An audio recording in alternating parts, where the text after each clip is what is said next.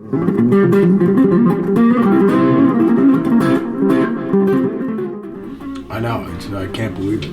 It's just, so I mean, but the whole thing is, we always get asked all the time when we're rolling around, with all the chapters and stuff like that, whether we're at the Boston chapter, the London chapter, the Australian chapter, the Canadian chapters, just say, hey, Zach, do you think you're ever going to knock another one of those Book of Shadows records out? Because I dig the mellow stuff or whatever, So I'm just like, if I get in between changing diapers, cleaning the dog run, doing dishes, more laundry, so it's just more diapers.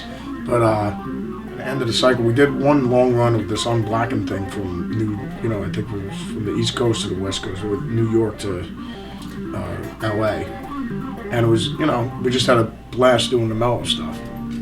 So I was like, it was coming up on the 20-year anniversary. Somebody was like, oh, it's a 20-year anniversary since you did that Book of Shadows thing. I was like, wow. I was just like, so when we were winding down with the Catacombs thing, I just said, why don't we not do the 20-year anniversary and we'll just do another Book of Shadows. So, I mean, that's how it came about. Well, I think the lyrics are always, it doesn't matter what you're working on. I think it's just how the song feels, and once once I get an idea of what I want to sing about, once I start getting an idea, then it all then I can draw it and it can start coming to piece, coming to life. I enjoy writing the lyrics just as much as I like coming up with the solos and the riffs and whatever piano things we're coming up with, whatever, yeah, it just reminds me, to me it's got a real Stonesy type vibe to it. So I definitely dig that. And then anybody, you're a byproduct of what you ingest and what you listen to. I started noodling with it on the guitar, with those Hendrix type voices and stuff like that. So I'd be listening to it in the truck, the backing tracks, and I'd be humming melodies and singing things that I want to, put on it. With that D to the A minor thing, just I'm trying to think, like almost like a Zeppelin-y type thing.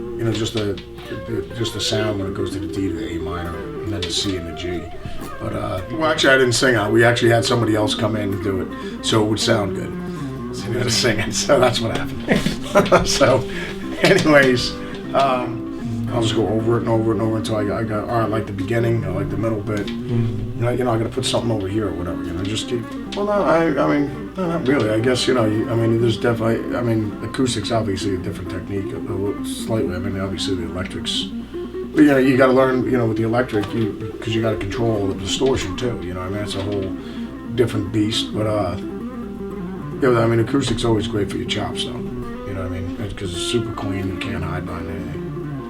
Right now we have obviously the Odin, the Warhammer, and the Viking V. We also have the Barbarian coming, the Raven, and then the Behemoth. That's another one. Well, it's just the freedom of doing it. You know what I mean? So it's just whatever body shapes you want to come up with, we'll make them.